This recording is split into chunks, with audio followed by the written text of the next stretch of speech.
என்னம்மா வானதி, ஏதோ பலத்த யோசனையில் வர மாதிரி தெரியுது. அதெல்லாம் ஒன்றும் இல்லைப்பா.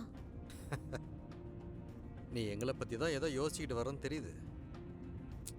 பரவாயில்லம்மா, எதுவாக இருந்தாலும் ஃப்ராங்காக சொல்லு. நான் எதுவும் தப்பாகவே எடுத்துக்க மாட்டேன். இல்லப்பா, என்னை விட்டிருந்தா நான் தனியாவே வீட்டுக்கு நடந்து போயிருந்திருப்பேன். எனக்காக நீங்க எதுக்கு அவ்வளோ தூரம் வந்து சிரமப்படணும்? ஏம்மா, நான் உங்கள் வீட்டுக்கு வரக்கூடாதாண்ணா? ஐயோ, நான் அப்படி சொல்ல வரலப்பா. என்னால உங்களுக்கு எதுக்கு தேவையில்லாத அலைச்சல்னு தான் கேட்குறேன். இதில் என்னம்மா அலைச்சல் இருக்கு? எங்களை தேடி வந்த உன்னை பத்திரமா திருப்பி கொண்டு போய் வீட்டில் சேர்க்க வேண்டியது எங்களுடைய கடமை இல்லையா? நான் வந்ததுக்கு எப்படி சொல்றிய? இந்த ஆஃபீஸ் சம்பந்தமான வேலை இல்லைன்னா உன் அத்தையும் சேர்ந்து நம்ம கூட வந்திருப்பா. அது என்னமோ தெரியல வானதி, அவளுக்கு உன் மேலே அப்படி ஒரு பாசம். எனக்கு தெரிஞ்ச ராஜேஸ்வரி அவ்வளோ சீக்கிரமாக யாரையும் நம்புறதோ அவ்வளோ சுலபமாக யாருக்கிட்டையும் பழகினதே கிடையாது. ஆனால் அவள் உன் மேலே வச்சிருக்கிறது கண்மூடித்தனமான நம்பிக்கை. அது என்னமோ தெரியல வானதி, ஆரம்பத்தில் இருந்து நீ அவளை பார்த்தது பேசுனதுல இருந்து அவளுக்காக செஞ்ச சின்ன சின்ன விஷயங்கள் கூட அவளுக்கு ரொம்ப பிடிச்சி போச்சு. இன்னைக்கு கூட பாரு, நீ எப்பவும் போல எல்லாருக்கும் சமைச்ச மாதிரி தானே சமைச்சு எடுத்துட்டு வந்த. ஆனால் அதில் கூட உப்பு காரன்னு நாங்கள் எதை எந்தெந்த அளவுக்கு எடுப்போமோ கூட குறையில்லாமல் அது அப்படியே இருந்ததுமா. நீ எதாச்சும் ஏதாவது செஞ்சா கூட அது எங்களுக்கு ஏற்ற மாதிரி அமைஞ்சு போயிடுது. பொதுவாக நல்ல மனசு இருக்கிறவங்களுக்கு தான் நல்ல கைப்பக்குவம் இருக்குன்னு சொல்லுவாங்க. அது உன் விஷயத்தில் உண்மையாச்சு வானதி. இதை பாருமா, இன்னைக்கு நான் சொல்கிறேன், எழுதி வச்சுக்க. கல்யாணத்துக்கு அப்புறம் உன் சமையலுக்காகவே உன் புருஷன் உன்னை சுற்றி சுற்றி வரப்போகிறான் பாரு. இது கண்டிப்பாக நடக்க தான் போகுது. ஆர்த்திக்கு நாளைக்கு ஃபங்க்ஷன் இருக்குல்ல, அவளுக்கு ஏதோ செயின் வளையல் பொட்டு அது இதுன்னு வாங்கணுமா. பக்கத்துல இருக்கிற ஃபேன்சி ஸ்டோருக்கு கூட்டிட்டு போயிட்டு வந்துருங்க. என்னங்க அப்படி பாக்குறீங்க? அவளை கூட்டிட்டு போனா தானே அவளுக்கு பிடிச்ச மாதிரி எல்லாத்தையும் பார்த்து பார்த்து வாங்கிக்குவா. சந்தோஷமா கூட்டிட்டு போயிட்டு வாங்க. அம்மா, வானதி எங்க? ஏங்க, நான் என்ன சொல்லிட்டு இருக்கேன், நீங்க என்ன கேட்டுட்டு இருக்கீங்க? நிச்சயதார்த்தம் ஆக போறவளை கடைக்கு கூட்டிட்டு போங்கன்னு சொன்னா வானதியை பத்தி கேட்டுட்டு இருக்கீங்க.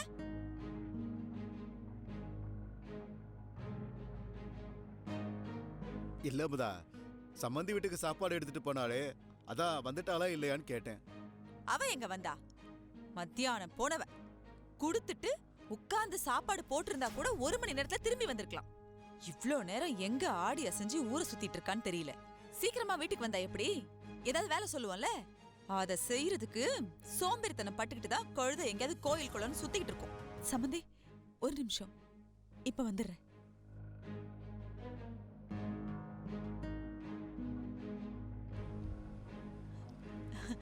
ஆர்த்தி, மாமா காலில் விழுந்து ஆசீர்வாதம். ஐயோ,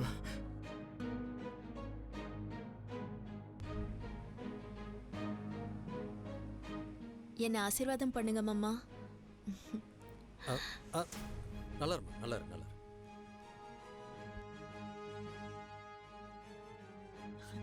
சம்பந்தி, உங்க கையால உங்க மருமகளுக்கு திருநீர் பூசி விடுங்க. பூசி விடுங்க சம்பந்தி.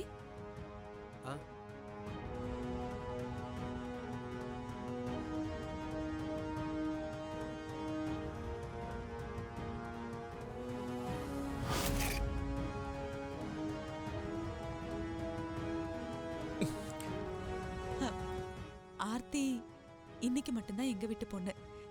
நாளைக்கு நிச்சயதார்த்தமாகி உங்க வீட்டுக்கு வந்துட்டா உங்க வீட்டு மருமக. அவளை நீங்க நல்லா பாத்துக்கணும் சம்பந்தி.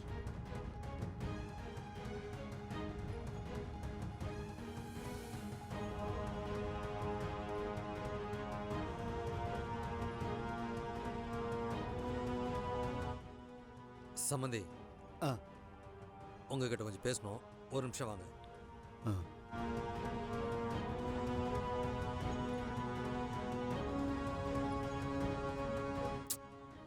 ஏங்க, சம்பந்தி கூப்பிட்டு போறாரு, நீங்க பாட்டுக்கு நிக்கிறீங்க. இங்க பாருங்க, நிச்சயதார்த்தத்துல ஆர்த்திக்கு என்ன நகை போடலான்னு கேக்குறதுக்கு தான் உங்களை கூப்பிடுறாருன்னு நினைக்கிறேன். நீங்க எதுவும் வேணான்னு தயங்கிட்டே சொல்லாம நல்ல பெருசா கேளுங்க. ஆ? புரிஞ்சுதா? போங்க. ம் ஆயா. என்ன சம்மதி நடக்குதுங்க? நாங்க வானதியை நிச்சயம் பண்றதுக்காக கிளம்பி வந்தா உங்க வீட்டுல என்ன ஆர்த்தியை கல்யாணம் பண்ண நினைச்சிட்டு இருக்காங்க. நாங்க எங்க முடிவை மாத்திக்கிட்டதையும் உங்க மூத்த பொண்ணை மருமலாக்க போறதையும் உங்க சம்சாரத்துக்கிட்ட நீங்க சொன்னீங்களா இல்லையா? சொல்லிடுற சம்பந்தி. சொல்லிடுறேன்னா எப்பங்க? பொழுது விடிஞ்சா நிச்சயதார்த்தம். நாளைக்கு சபையில வச்சு கல்யாண பொண்ணு யாருன்னு குழப்பம் வந்தா அது எவ்வளவு பெரிய அசிங்கம். இன்னைக்கு ஒரு நாள் மட்டும் அவகாசம் கொடுங்க. கண்டிப்பா நிச்சயதார்த்தத்துக்குள்ள எல்லா உண்மையும் அவகிட்ட சொல்லிடுறேன். இதுவே ரொம்ப தாமத சம்பந்தி. இந்த விஷயத்தை உங்க வீட்டுல சொல்றதுக்கு தயக்கமா இருந்தா விட்டுருங்க. வானதி தான் மருமகன்ற உண்மையை நானே எல்லாரும் முன்னாடியே போட்டு உடைச்சிடுறேன். ஐயோ, அப்படிலாம் எதுவும் பண்ணிடாதீங்க சம்பந்தி. அப்புறம் இத்தனை நாளா இந்த விஷயத்தை புத்தி புத்தி பாதுகாத்ததுக்கு அர்த்தமே இல்லாம போயிடும். நீங்க வெளியிலே தெரியாம பாதுகாக்கிற அளவுக்கு இது பெரிய ரகசியம் கிடையாதுங்க. ஊர் அறிய நடக்க போற கல்யாணம். எந்த நம்பிக்கையில இத்தனை நாளா மறைச்சின்னு எனக்கு ஒண்ணுமே தெரியல சம்பந்தி. எப்படி இந்த உண்மை நாளைக்கு உங்க வீட்டுல தெரியதானே போகுது. அது முன்னாடியே சொல்றதுல உங்களுக்கு என்ன தயக்க வேண்டியிருக்கு? தயக்கங்கிறத விட என் பொண்ணை பத்தின பயத்துல தான் சம்பந்தி எதையுமே நான் சொல்லாம இருந்துட்டேன். எனக்கு தெரிஞ்சு வானதிக்கு அவ வாழ்க்கையில நடக்க போற முதல் நல்ல விஷயம்னா அது இந்த கல்யாணம் தான். அப்பா அப்பா ஆ, மாமா கிளம்பிட்டாராப்பா? என்னம்மா? இல்ல, ஆர்த்தியோட மாமா கிளம்பிட்டாரான்னு கேட்டேன். ஆ, அவரு அப்பவே போயிட்டாருமா. சரிப்பா, உங்களுக்கு நான் தோசை சுட்டு வச்சிருக்கேன், வாங்க சாப்பிடலாம். இல்லம்மா, எனக்கு பசி இல்ல, நான் அப்புறம் சாப்பிட்டுக்கிறேம்மா. அப்பா, மதியமே நீங்க சரியா சாப்பிடலன்னு அம்மா சொல்லிட்டே இருந்தாங்க. அட்லீஸ்ட் இப்பயாச்சும் வயிறார சாப்பிட்டு கொஞ்சம் படுங்கப்பா. பசிக்கும் போது நானே எடுத்து வச்சு சாப்பிட்டுக்கிறேம்மா. நாளைக்கு நிச்சயதார்த்தம்ல, நீ போய் படுமா. என்னன்னு தெரியலப்பா, எனக்கு இன்னைக்கு தூக்கமே வரல. ஏம்மா? அதான் தெரியலன்னு சொல்றேனேப்பா.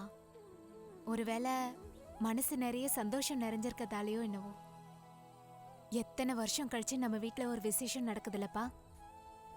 இன்னும் கொஞ்ச நாள்ல ஆர்த்தி அவ புருஷன் வீட்டுக்கு போனதுக்கு அப்புறம் நம்ம வீடே வெறிச்சோடி போன மாதிரி ஆயிடும். அப்புறம் இங்க நான், நீங்க, அம்மா மட்டும்தான். இப்பதான் ஆர்த்திய சின்ன குழந்தையா என் கையில தூக்குன மாதிரி இருக்கு. பார்த்தா அதுக்குள்ள வருஷம் ஓடிடுச்சு.